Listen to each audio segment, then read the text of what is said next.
इस तरीके से औरतें भी मर्दों के सामने, मर्द औरतों के सामने, इसमें कोई मसला नहीं था, शरन नाजायज नहीं था ये। सलीमुल फितरत इंसान जो थे उस वक्त भी उनको ये बात मुनासिब नहीं लगती थी। अब नाजायज तो नहीं समझते थे क्योंकि इस्लाम ने इसको नाजायज नहीं किया हुआ था, लेकिन उनको ये बात मुनासिब नहीं लगती थी।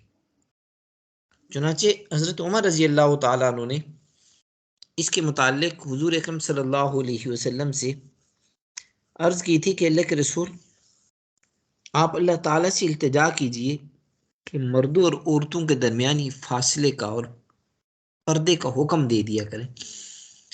आप बैठे होते हैं तो आपके पास ख़वातीन भी बैठी हुई होती हैं, बाज़ औक़ात कुफ़ार भी आते हैं, फासिक फाजिर भी आते हैं, ये लोग आते हैं, तो इनके सामने हमारी औरतों का जाना या हमारी औरतों के सामने इनका आना हमें अच्छा नहीं लगता। तो आप इसके बारे में कोई अल्लाह ताला को हुक्म नाजिल कर दें। ये हज़रत उमर रज़ी अल्लाह ताला अन्हु ने इब्तिदान ही फ़िक्रमंद होकर हुज़ूर सल्लल्लाहु अलैहि वसल्लम को एक मशवरा दिया था। इस तरह के बहुत सारे मशवरे ऐसे हैं जो हुज़ूर सल्लल्लाहु अलैहि वसल्लम को दिए, अल्लाह ताला ने हज़रत उमर रज़ी अल्लाह ताला अन्हु के मशवरे के मुताबिक वो आयात नाजिल कर दी। यही वजह है कि हुज़ूर अकरम सल्लल्लाहु अलैहि वसल्लम ने फरमाया कि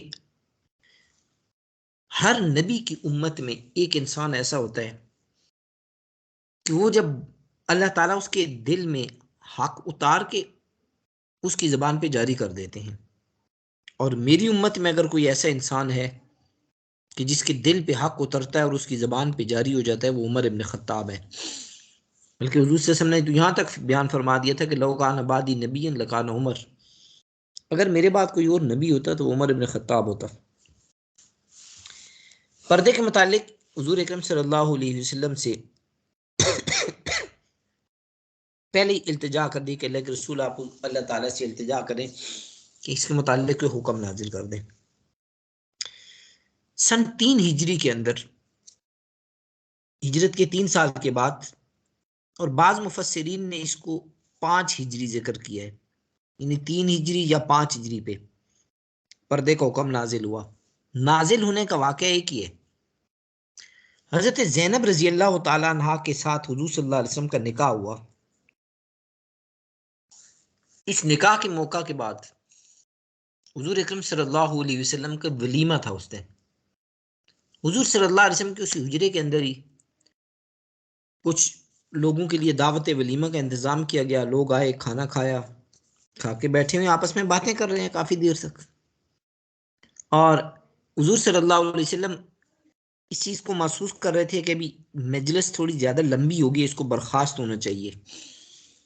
लेकिन जब आपके अपने घर में कोई बंदा बैठा हो तो आप उसको ये कहना कि भाई मजलिस बर्खास्त करते हैं, भी चलते हैं, तो ये अखलाक के खिलाफ था, आदाब के खिलाफ था, उसने अखलाक के खिलाफ था। हुजूर अकरम सल्लल्लाहु अलैहि वसल्लम वहाँ से उठे, उठ के मस्जिद में ऐसे टहलते टहलते टहलते, क्योंकि हुजूर सल्लल्लाहु अलैहि वसल्लम का हुजरा मस्जिद के साथ ही था, टहलते हुए उस कोने तक गए। एक साहबी फरमाते हैं कि मैं भी हुजूर सल्लल्लाहु अलैहि वसल्लम के साथ ही था, वहाँ गए, वहाँ से फिर टहलते हुए वापस आए और देखा कि फिर वही बैठे हुए हैं अभी तक, वो जो अंदर बातें कर रहे थे आदमी। फिर हुजूर सल्लल्लाहु अलैहि वसल्लम टहलते टहलते वहाँ गए, फिर वापस आए। इस दरमियान में जब देखा कि वो लोग चले गए तो हुजूर सल्लल्लाहु अलैहि वसल्लम घर के अंदर दाखिल हुए। ये साहबी अब से चंद मिनट पहले हुजूर सल्लल्लाहु अलैहि वसल्लम के साथ इसी मजलिस के अंदर बैठे हुए, उस तरफ खवातीन बैठी हुई हैं, दरमियान में कोई पर्दा लगा हुआ नहीं है, मर्द और औरतें इसी तरीके से आमने सामने, क्योंकि शरअन पर्दे का कोई हुक्म नहीं है, ये हुक्म था ही नहीं, तस्वुर ही नहीं था। साहबी कहते हैं ये 2-3 दफा ये हुजूर सल्लल्लाहु अलैहि वसल्लम जो टहलते रहे, इस दरमियान में हुजूर सल्लल्लाहु अलैहि वसल्लम जब घर दाखिल हुए तो मैं भी हुजूर सल्लल्लाहु अलैहि वसल्लम के साथ दाखिल होने लगा, तो हुजूर सल्लल्लाहु अलैहि वसल्लम ने दरमियान में पर्दा लटका दिया और फरमाया कि अल्लाह ताला का हुक्म आ गया है कि मर्दों और औरतों के दरमियान पर्दा होगा। ये हजरत ज़ैनब रजी अल्लाह तआला अन्हा, हजरत ज़ैनब बिनते जहश जो हुजूर सल्लल्लाहु अलैहि वसल्लम की बीवी है, इनके वलीमे वाले दिन ये पर्दे का हुक्म नाजिल हुआ था। अब ये वलीमा कब हुआ है इसके बारे में 2 रवायात है, एक है 3 हिजरी और एक है 5 हिजरी। ये उस वक्त जो आयात नाजिल हुई थी, ये आयात थी सूरतुल अहज़ाब की। उसमें पर्दे का मुतालिक हुक्म दिया गया कि मर्दों और औरतों के दरमियान अब ये पर्दा है। और फिर बीच में ये भी मजलिसों के आदाब भी बता दिए और साथ ये भी बता दिया कि आज के बाद आप अगर पैगंबर के घर में बैठे होगे तो ज़्यादा बैठोगे नहीं, आए अपने काम की ओर चले गए। कि हुजूर सल्लल्लाहु अलैहि वसल्लम हुस्न अखलाक की वजह से, अपने मिजाज की जो वो नरमी और मिजाज हलीमी की वजह से वो तो नहीं कहते, लेकिन दिल में महसूस तो कर रहे हैं। अल्लाह ताला तुम्हें ये कह रहा है कि आइंदा ऐसा नहीं करना, आज के बाद आप यहाँ से उठ के जल्दी जाओगे। ये पाबंदी कानून ही बना दिया कि रसूलुल्लाह सल्लल्लाहु अलैहि वसल्लम के घर में ज्यादा देर बैठो नहीं, मकसद की बात की और चले जाओ। और साथ ये भी हुक्म नाजिल हो गया पर्दे का।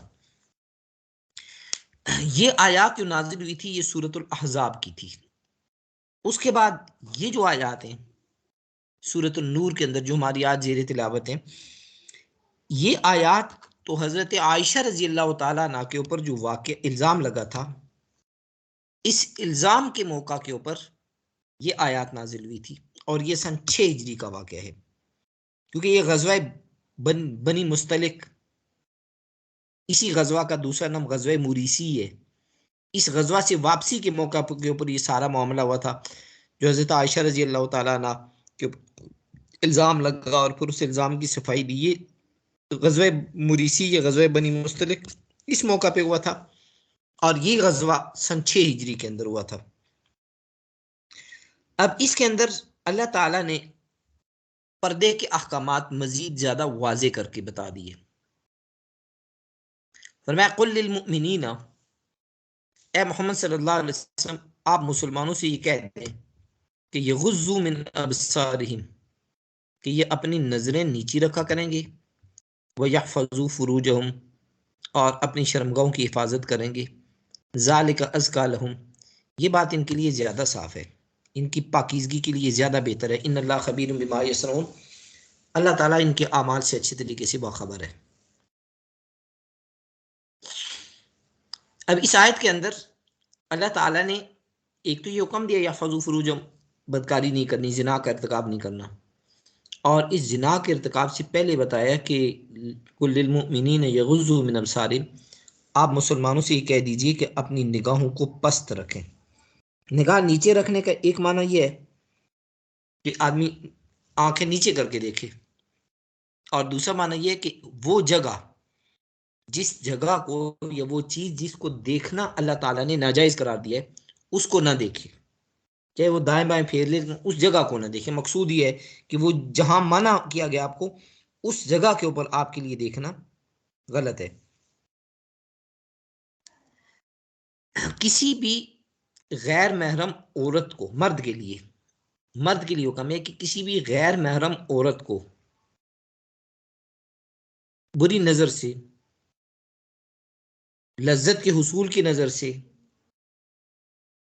लुत्फानंदोज होने की नजर से अगर आदमी देखता है, सिर्फ देख रहा है, इससे आगे इसका कुछ भी और उससे ताल्लुक या इस तरह का कोई इरादा नहीं है, लेकिन सिर्फ देख रहा है कि औरत खूबसूरत है, और इससे वो सिर्फ नजरों से ये आदमी लुत्फानंदोज होना चाह रहा है, इस्लाम के अंदर ये हराम है।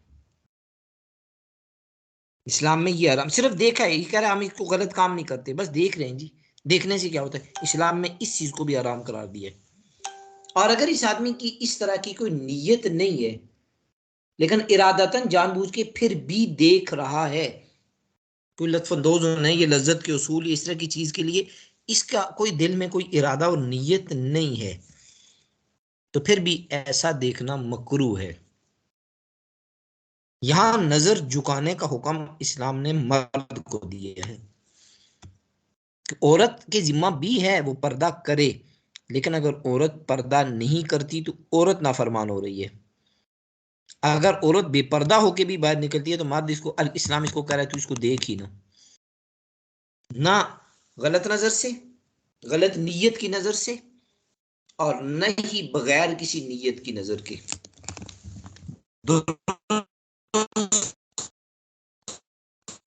कोई आदमी किसी औरत को देखे और वो ये समझे कि मैं ठीक नीयत से देख रहा हूं, यहां ठीक नीयत तो हो ही कोई नहीं सकती। अब देख रहा है तो भले से वो इस पे सुभान अल्लाह भी कह देता है, इस पे माशाल्लाह भी कह देता है, तो ये माशाल्लाह ये सुभान अल्लाह कर किस पे रहा है, गुनाह पे कर रहा है। तो इसके सुभान अल्लाह कहना, ये माशाल्लाह कह देना, ये इस इंसान का सवाब नहीं, उल्टा इसका ये गुनाह है। ये लफ्ज़ सुभान अल्लाह भी इसके लिए गुनाह बनेगा कि तू एक गुनाह के ऊपर सुभान अल्लाह का इर्तिकाब कर रहा है। गलत नज़र से देख रहा है तो ये हराम है इसके लिए, लेकिन गलत नज़र नहीं है और ये आदमी इसके दिल में इस तरह की कोई बात नहीं है। ऐसा सूफी मिजाज है कि सूफी मिजाज होने की वजह से इसको औरत को देख के भी इस इंसान के दिल में कोई किसी किस्म पैदा होती ही नहीं है कि इस औरत के हुस्न जमाल पे और इन चीजों पे कभी वो तवज्जो ध्यान दे ही नहीं रहा। फिर भी अगर ये देख रहा है तो इस इंसान के लिए भी मकरूह तहरीमी है। इस्लाम इसको हुक्म ये दे रहा है कि तुझे नजर न ठीक न तो गलत नजर से देख सकता है, ना वो नजर कि जिसमें कोई इरादा ही नहीं है। और तीसरी नजर तो बचती कोई नहीं है ना कि आदमी ये समझे कि मैं गलत नजर से नहीं देख रहा, मैं ठीक नजर से देख रहा हूँ। औरत पे पड़ने वाली कोई भी नजर वो ठीक नजर नहीं हो सकती है। ये मर्द के लिए हुक्म है। औरत की बात आगे आ रही है कि औरत मर्द को देख सकती है या नहीं देख सकती, ये आगे बात आ रही है। फरमाया कुल लिल मुमिनीन, ए मोहम्मद सल्लल्लाहु अलैहि वसल्लम आप ये कह दीजिए कि ये गुज़्ज़ू मिन फज़ू फुरूजहुम, और अपनी शर्मगाहों की हिफाजत करो। ये मर्द को हुक्म दिया गया कि तुम अगर अपने आप को इस अगली बुराई से या फज़ू फुरूजहुम जिना से अपने आप को बचाना चाहते हो तो तुम्हारे लिए लाजिम और ज़रूरी है कि तुम अपनी नज़र को बचाओगे। अगर तुम्हारी नज़र महफूज नहीं है, तुम नज़र इधर उधर दौड़ाते हो, ताका झांकी कर लेते हो, तो उस सूरत में तुम ये ना समझो कि तुम इस अगले गुनाह से बच सकोगे। और अगर नहीं भी करते तो मर्द के लिए हुक्म है। हुजूर सल्लल्लाहु अलैहि वसल्लम ने फरमाया कि इंसान के जिस्म के तमाम तर आज़ा का एक जिना होता है।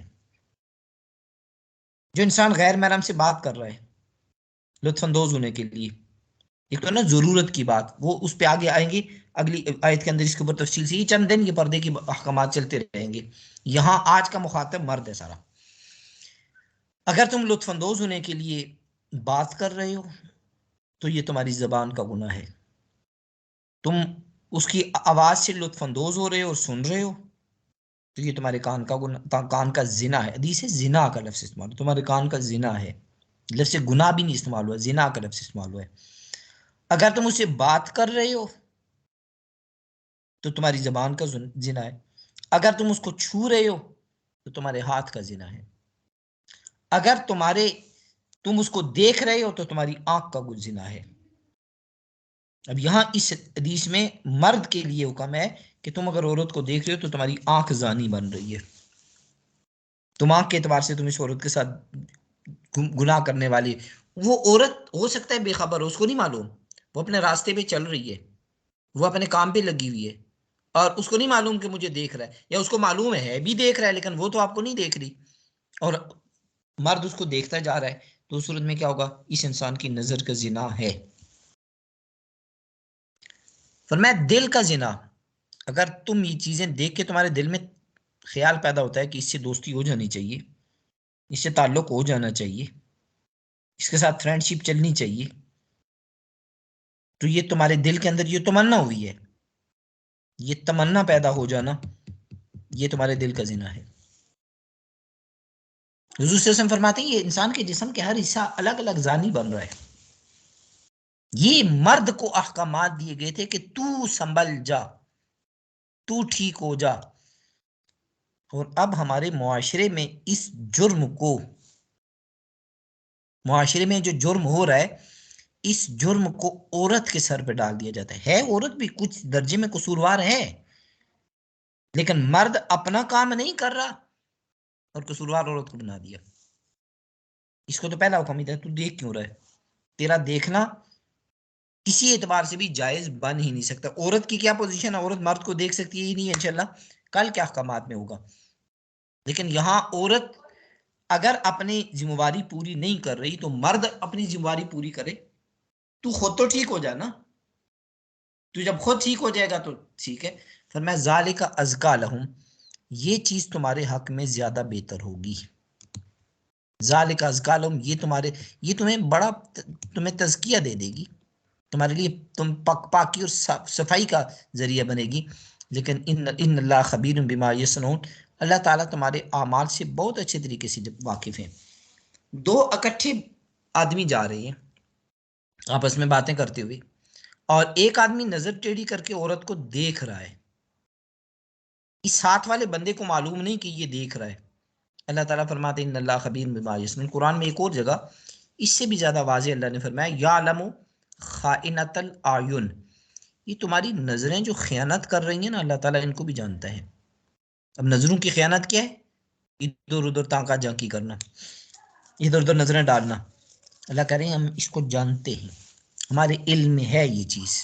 इन्नल्लाह खबीर बिमा यस्नून। जी कोई सवाल है तो पूछ लीजिए, क्योंकि अगली आयत अगर शुरू होती है तो ये इससे आगे कुल्लिल मुमिनाती यग़ज़ुज़्न मिन अब्सारिहिन्ना, ये औरतों के मुताल्लिक़ है, औरत पर्दे के मामले में क्या करे। इंशाल्लाह कल का उन्वान होगा। अभी का सवाल है तो पूछ लीजिए।